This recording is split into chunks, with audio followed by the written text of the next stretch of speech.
see fans lining up. What does it mean to you, to both of you, to be such a huge part of the community and to see this kind of support?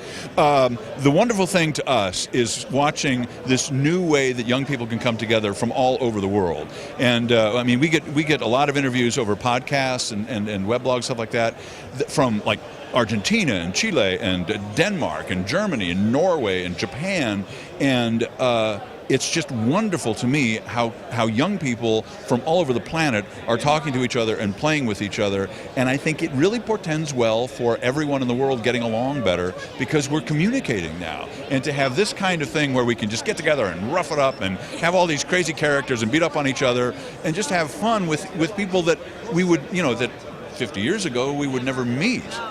And we go to a lot of fan cons, and the fans are just wonderful, and they just want to have fun. And there will be like in a hotel all weekend with 70,000 drunk fans, and not hear one incident about anyone getting hurt or Everybody's so welcoming and so nice to each other. It's been great. Absolutely, yeah. And so that's really what's the most important to us. Well, I'm going to let you get back to all of your fans in line. Thanks for letting us bug you. Thank you. It was really nice to meet you, John. Nice to meet you too. And your wife too. Ellen is. Well, she's already back into the middle of it. She works the room. She's the celebrity. You did this. You got her into this. I know. It's my fault. Thank you both. Back to you guys. Thank you, Casey.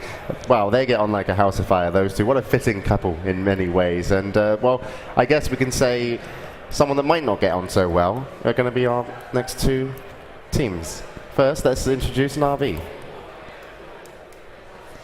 It's Puppy again. Puppy with Na'Vi is joining us, and a question on everybody's minds. People are still talking about that amazing game against Tong Fu. I want to know what it was like inside the pod early on when we all kind of thought, we don't know if they can come from behind on this. How did you rally the troops for that? After each punch hook, we went nuts every time. So I guess on plus morale, we kind of started beating our enemies down, and they weren't expecting this at all. So, we were like, yeah, they don't expect this at all. So that's pretty much how it went down. Moving forward against Alliance, how excited are you guys, and how much of an exciting match do you think it's going to be? Because people are buzzing about what that's going to look like between the two teams.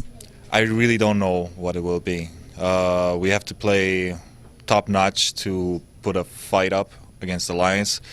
And if we do, we might win, we might lose, but if we do play like top-notch, it's going to be crazy games. Can't wait to see it. Good luck. Thank you. Thanks, Puppy. Clement Ivanov, Puppy, Estonia, Tartu. Alexander Dashkevich, Hvost, Kiev, Ukraine. Kuro Zalei Takhazomi, Kuroki, Berlin, Germany. Gleb Lepatnikov, Fanik, Kharkiv, Ukraine. Данил Шутин, Денди, Lviv, Ukraine.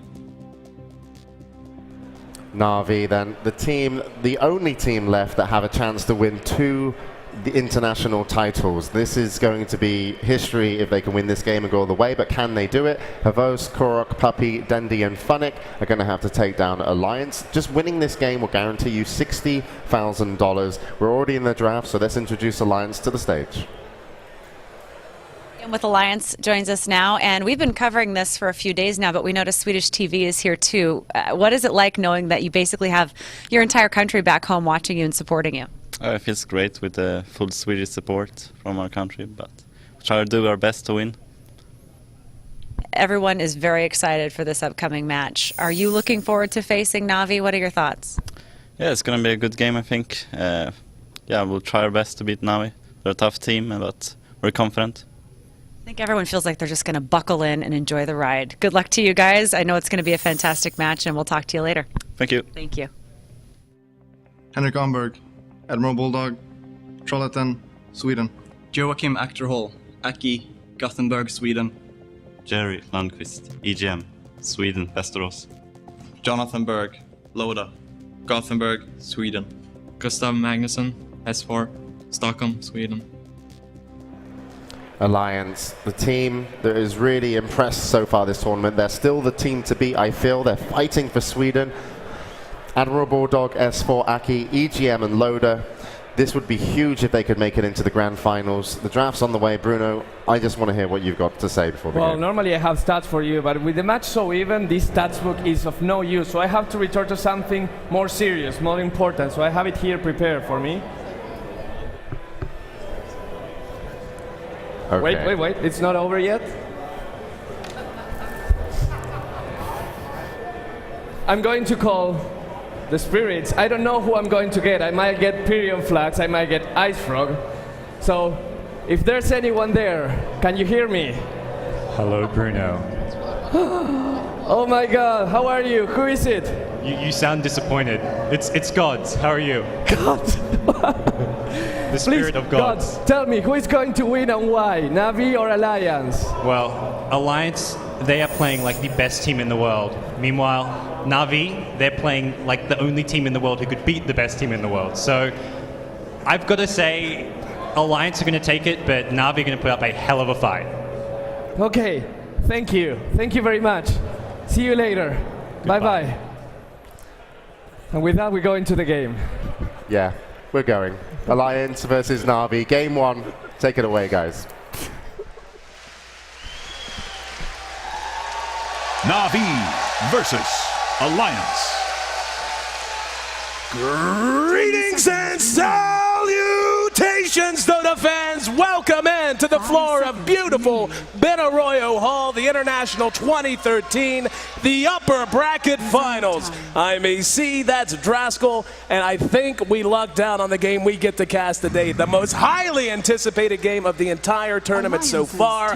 Alliance taking on Na'Vi. Now, these two teams, fan favorites the world over. Their play styles far apart but close together at the same time. High flying at times, stable at times. Impossible to predict what we're going to see, except possibly the best series in international history.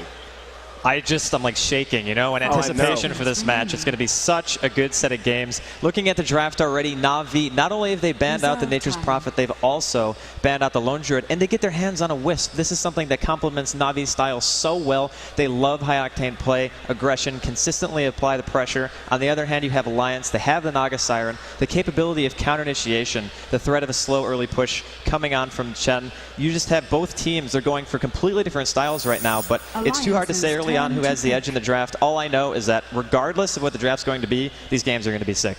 Absolutely. Seeing an IO pick up right out the gate, you have the Gyrocopter, not quite on the par of a CK or a hero like that you traditionally see paired with him, but it can work extremely well even from the early stages. The power of Call Down, the power of Rocket Barrage, the amount of damage you can output on a single target if you're able to isolate them. But then Alliance has Bulldog's two main heroes, Nature's Prophet and Lone Druid, banned away from them because they didn't pick the Druid. However, he will get another hero for which he is quite famous, that Bounty Hunter pickup with the Chin already on the lineup. Of course, Ake, one of the best Chin players the world over. Naga Siren, as you said, the perfect answer to an IO gank-centric kind of a draft. Already these teams in each other's head, and already the game looking to shape up to be very even. I feel as though Alliance having to take the Bounty Hunter in this position puts Na'Vi at a bit of an advantage. Bounty Hunter kind of fell out of competitive play because teams started to realize how to punish him. You go for the early aggression, you go for the push. He kind of needs an item, especially BKB, to be able to sustain in fights and continue to go for the track kills and just basically remain relevant. But they do have a Naga Siren to back it up. It's probably going to be support. We haven't seen Alliance run Naga Siren carry, I don't think, this entire tournament. And Na'Vi, they're picking up a Sand King, another hero we really haven't seen too much. And Sand King, fantastic, of course, in team fights. We're talking about Epicenter and Call Down, and of course the threat of getting a Wisp teleporting on you with the Epicenter basically already channeling, which is always very, very potent. But we'll have to see what the last two from each team is going to be. Looking at it right now, I would say that if Na'Vi is able to remain consistent in their early game and not give away too many track kills, their team fight is obviously monstrous. Oh, yeah. So I'm looking to see them go for some team fighting here. Puck gonna pick up, or gonna be the pickup for Alliance in 4th position. Of course, S4, phenomenal Puck player. I suspect that's a hero we're gonna see given a lot of priority all throughout the draft, just because Puck is so well played by S4 and Dindy both. But again, back to Na'Vi's draft, Gyrocopter, Sand King. Yeah, team fight, they got a bit of it. What they want to put together here next, well, that Sand King, first of all, let's talk about that. We've actually seen that hero more and more lately. Something you used to see occasionally. Run him mid, give him a little bit of farm priority, or even let him farm out of an offensive tri-lane. They have an IO, so that's probably not going to be the case. But anything you can do to give the Sand King an early level advantage, make sure he gets to level 6 on time, he can begin to hook up with the Gyrocopter. The power of Epicenter and Call Down is just absolutely monstrous, and he's actually not bad, as you said. The IO can function as a makeshift kind of blink dagger for him. It means he doesn't have as much pressure to farm up and get gold and get those two key items, the arc boots and the blink dagger, as early as he would like. Windrunner going to be the fourth pickup for Na'Vi. We've been seeing them run that hero a lot lately. We casted Funnick on that hero just yesterday. Funnick, a phenomenal Windrunner player in his own right, and even more magic damage coming out now. You cannot underestimate just how strong Power Shot can be when put in conjunction with a gyrocopter, all the magic damage he has at his disposal, and of course, the big bad epicenter.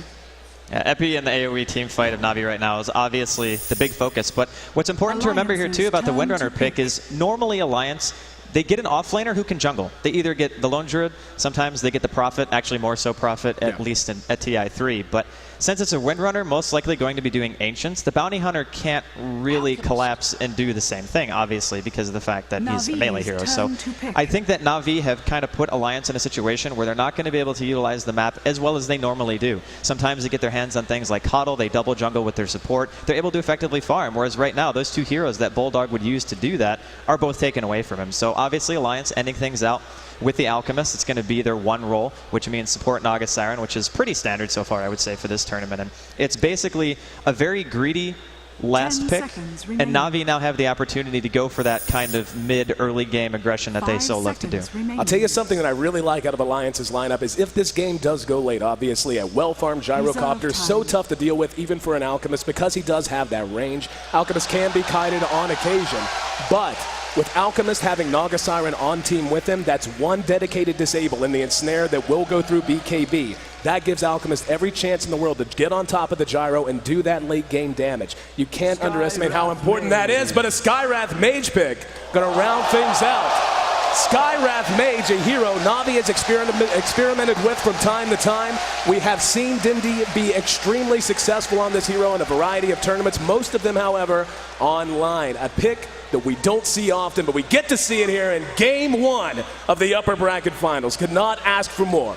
Well, the damage output right now of Na'Vi in terms of sheer physical or sheer magic damage is insane, right? You have Flare, you have Power Shot, Sand King, Gyrocopters, Rocket Barrage. The capability of almost instantly killing somebody is insane. Oh, it's huge. So if you get caught out by that, you're not going to be able to do much. And let's not forget how good Ancient Seal is against heroes like Puck. It's a 6-second silence, increases the damage that you take, and everything on the side of Na'Vi complements each other very well. But we also have to remember, Skywrath is, let's be honest, he's really gankable. He's one of the squishiest heroes in the game, one of the lowest strength gains, and there's a Bounty Hunter on the side of Alliance. So now Admiral Bulldog, whereas before I would have said that he couldn't really do a whole lot, even just a Bounty Hunter walking around and being annoying to the supports in a jungle of Na'Vi, he'll try to find something, but once he gets 6, I think that Alliance are just as willing to apply pressure as Na'Vi will be. The crowd feels the electricity. The upper bracket finals just about to get underway as the teams make their way out into the lanes. Looks like they're going to be heading to different parts of the map, so we'll run through our lineup, see who's handling who. Sand King going to be played by Puppy. Gyrocopter going to be handled by Havost. Skywrath Mage played by Dindy. I hear he's got a fan or two in the house. That's right. Kuro going to be playing on our IO, and of course Funnick playing on the Windrunner. On the other side of the river, S4 setting up shop in mid on the Puck. We'll have Jen, played by Ake, no argument. That's his signature hero. Alchemist going to be farmed by Loda. Naga Siren handled by EGM. And Admiral Bulldog will be playing on the Bounty Hunter. So the lane's looking to shape up pretty much how you would expect. Going to be a safe lane, Alchemist coming out here from Alliance, and then Na'Vi, of course, going to be doing the safe lane, tri-lane. So we'll see who's going to be getting the experience from the pulls. The thing about Na'Vi's supports is that both of them kind of want level 6. Puppy even wants 7 to make sure that he gets max range on that Burrow Strike. So there is a bit of concern that spreading the experience too thin between these heroes could be a bit of an issue early on for Na'Vi. But of course, they are a very experienced team, and they also have a hero who can actually get something out of their off lane, whereas again, the Bounty, he had to start with Boots. So the fact that Admiral Bulldog started off with Boots, he's going to be playing very passive here. Both offlaners going to be suffering a bit. And interestingly enough, Alliance actually not warding the Ancients. I thought by now people would maybe start to do that, but not going to be the case. And we can see the lanes taking shape. Should be a relatively quiet early game, but again, there's really no way to tell just how long that's going to last. Dindy on the Skywrath Mage, you kind of touched on this. Skywrath Mage, very much a snowball kind of a hero. If he gets behind, it can be tough to catch up because he's so reliant on magic damage. And once BKB start to come out, once you start to see health pools go up, this is a hero that does have some struggles. And now we're going to have Bulldog pursued out by Kuro. Puppey right on his tail. He will be able to shadow walk one more time. He's going to take a tower shot on his way through, but will be able to make it to relative safety. He's right on top of poor Funnick. And Funnick will go ahead, drop a sentry. And there it is. He sees him. No disable. Hasn't placed a point yet. And Bulldog going to trade shots with Funnick, at least for the moment. No one else coming back over. Check that. We do have Puppey making his way over. Bulldog at half health. Now Funnick down just above half. And looks like Bulldog content to just hang out for the moment, just keeping an eye on things. And again, this comes down to the Ancients. We can see this illusion from Ake blocking out the Ancient spawn or trying to do so. Keep an eye on them. Bulldog will be able to make it back to safety, though. Yeah, they know that Bulldog's not going to get anything, so it's like, all right, you know what, just go over there, make sure that the Windrunner isn't getting anything extra. Try to make sure your team isn't innately falling behind, because let's be honest, this Bounty Hunter is going to be suffering in the early game. But it looks like they are giving at least some of the experience to Kuro here in the jungle, so the Wisp is going to be getting priority on level 6, which I think is the right call, because as soon as you get relocate on the Gyrocopter, you can start ganking, you can go for pretty much anybody, and since Naga Siren's song is going to be a little bit later than it would be normally because he's a support, I think we could see some early aggression coming out from Na'Vi. And Bulldog spotted out, going to be burrow struck, and just not enough damage output. Right clicks on the IO and the Sand King, enough to make him a little angry, but not much else. Taking a look at the mid matchup and where things happen to stand for the moment, we can see Dindy sitting at 6 CS to the 6 of Puck, so a break even so far between S4 and Dindy. Well, this matchup is interesting because early on, the Puck is going to have a slight advantage, at least in terms of being able to harass. It's very, very easy to phase shift Arcane Bolt, so he's probably never going to get hit by that. But when you start getting more levels, you can get Ancient Sealed and just die. Like one Concussive Blast and a Flare and that Ancient Seal, and you're pretty much done for. So eventually, I think that Dendy's probably going to get the upper hand here. But he's also very gankable. We mentioned that before. And just one rotation coming out from a Chen and a Naga Siren. One Ensnare is going to be a dead Dendy pretty much. Bulldog found himself a haste room, continuing to just bounce around. He's picked up every bit of 36 experience points so far, so really not making too good progress towards. You can just see the damage output on S4 here. That's just what Skywrath Mage does. Nukes you from 100 to 50% that quickly. Rotation out of Bulldog, making his way over to mid. Phase shifts out, and we'll see if he wants to. He doesn't even have a Janata yet. Has not hit level 2 to have it, so most he can do is a little right click. Taking some pressure off of S4, but elsewhere the lane's relatively quiet. Taking a look at Loda, he's sitting on top of the CS board at 19, Gyro at 17, so more or less a break even out of that. But yeah, what it's all going to come down to is this mid lane. Who's going to begin to put priority on ganking, and when will the Bounty Hunter finally find that level 6? Hell, he's looking for level 2. He'd be happy for that. Well, we also have to remember, Funnick's in the same boat. I mean, he's sitting here doing Ancients. He hasn't really gotten any experience of his own. Ake did one block, I think, with the images, and then Bounty Hunter can run around and do that as well, because he's not going to be getting anything at all from this bottom lane. So it's free farm versus free farm here. Obviously, Habosh getting free farm, Loda getting free farm as well. The Alchemist is going a greedy build, though. I'm pretty sure he just picked up a Midas recipe, so yeah, he is going full on. I'm going to try to get a 6-slot inventory at around 25 to 30 minutes, which is very, very possible, especially when he's maxing Greevil's Greed. He's not going max Concoction, which we see most people do. But the thing that I'm interested in more, actually, is mid and seeing who actually comes out on top. Because the way that Dendy's playing it right now, he uses Seal to ensure that there's no phase shift, just to pressure S4 out of lane. But with Bottle Crowing, I'm not sure if he's going to be able to do it fully. Yeah, S4's been taking a bit of a beating, but like you said, he's had enough health. Bulldog will be spotted out, burrow struck. Will have a lot of damage to follow it up. Making his way to the safety of S4, who will throw out the orb. And Puppey just level 1, or actually did catch level 2 there. Kuro's actually level 3, which isn't bad, given how little experience there has been to go around down in this Radiant side jungle. But quicker Kuro can get the 6, the quicker they can begin to open this map up. And certainly Na'Vi's lineup, one that wants to fight sooner rather than later, almost entirely dependent on magic damage, at least until the Gyro begins to build right click in the late game. And wanting to fight early is something that's going to be Na'Vi's go-to, more or less. You do not want to let a Midas Alchemist sit and pretty much do his thing. So now we can see Na'Vi, they're starting to pressure the bottom tier 1. They got 3 range creeps at the catapult, so this push is going to be quite strong. I don't even know if they can afford to rotate a support over. What's more likely to happen is what actually Alliance is doing now. And they're rotating Ake, at least behind the tier 1. Funnick going to have to be careful here. He does have boots, and he's level 2, so he has a point into wind run, and there's no net creep, so he should be fine for the moment. But I don't think that Na'Vi necessarily are going to try to defend this tower either. Tier 1 bottom will drop. And Loda and company trying to trade towers down there. We can see S4 is actually continuing to just take a beating out of Dindy here. And that mid matchup, we're going to have to continue to keep an eye on. But now with the depth of the tier 1s, this is where things can get a little bit more frantic across the map. We see S4 hanging around with less than 120 HP.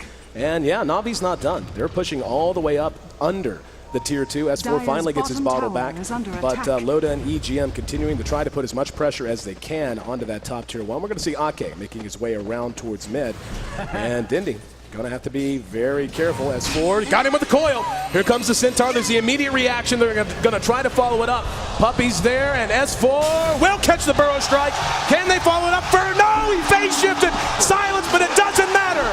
Na'Vi draws first blood, and he does it with a pincer instead of a burrow. Na'Vi got the tower first and got the first blood, off to a decent little start at 6 minutes in.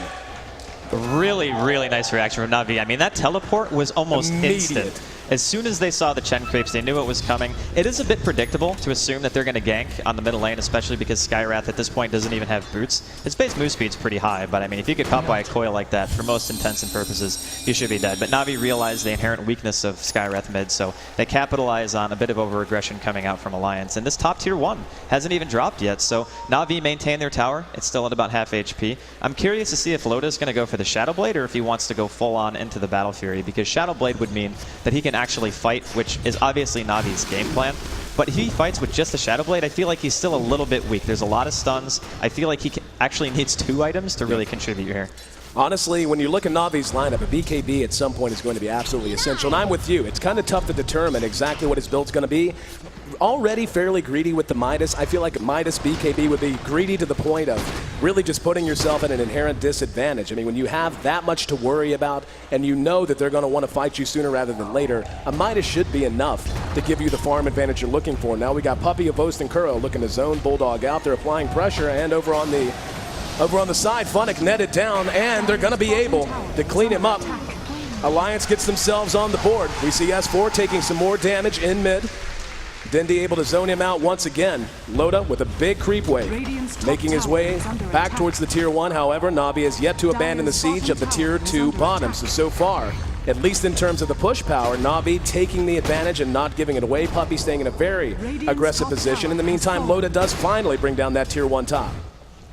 Well, the thing that's interesting here is Na'Vi are basically conceding experience for gold right now. No, they're going to get a smoke or a dust on Bulldog. Here we go. Bulldog going to be caught with the call down. Hand of God, not nearly enough.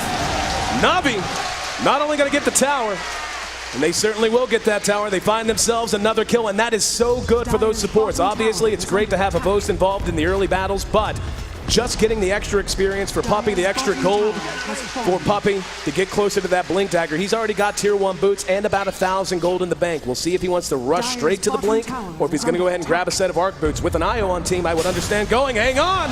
There it is. Na'Vi with the rotation out of Puppy and Kuro.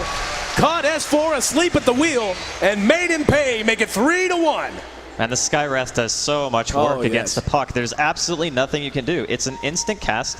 The range is very long, and it's 4 seconds of silence even at level 2. And plus you take 24%, or actually it's 24% magic resistance reduction. So incredible combo coming out from Na'Vi. Very, very high kill potential.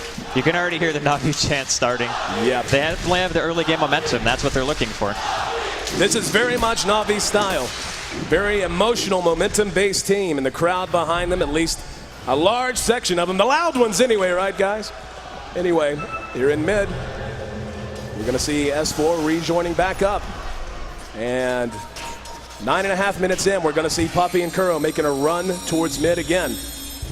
Let's see if they can make it happen a second time. S4 withdrawing, should be able to make it away to safety and will. But this is what we're going to see, and I really like the way Na'Vi's playing this. What I think they're going to do is stick Kuro with Puppy the vast majority of the time, at least through the early parts of the early game and on into the mid game. Then after that, they'll begin to rotate themselves over to the Gyro and give him a lot more priority in terms of the relocation ganks. Well, the thing about keeping the Initiator on the side of Alliance down is there's not going to be a Blink Dagger on S4 for ages. Oh, yeah. I mean, typically by 10 minutes, S4 either has a Blink or he's very close. He doesn't even have Treads finish, and he was forced to buy a Belt of Strength because he wants to try to live through the burst damage that Na'Vi have. The problem is he actually can't lane against Endy anymore. He's going to get another point into Ancient Seal as soon as he hits 9, and he can essentially solo him at that point, assuming his flare is placed properly. So this is a really dangerous situation because normally you rely on your mid initiator to create a little bit of space for you, but because of this mid, I mean, it's almost a counter pick and how good Skywrath is against, well, this particular hero, due to the fact that you can't use phase shift against him. So very, very nice pick coming out from Na'Vi, and the way that they're playing it so far, they haven't really made any mistakes. So rolling past 10 minutes, we'll take our first look at the goal graph. Just about dead even. Very close. The experience, though, slightly in favor of Alliance. They've just been able to manage their experience gain a little bit more. Of course, a lot of that owing to Kuro and Puppey spending so much time drifting across the map. We do have a smoked Ake here in mid. He's going to show his face, show the flag a bit. Here come the creeps, and they got the net. Immediate reaction. Here comes Puck. He's going to end up dropping it. Puppey silenced the coil.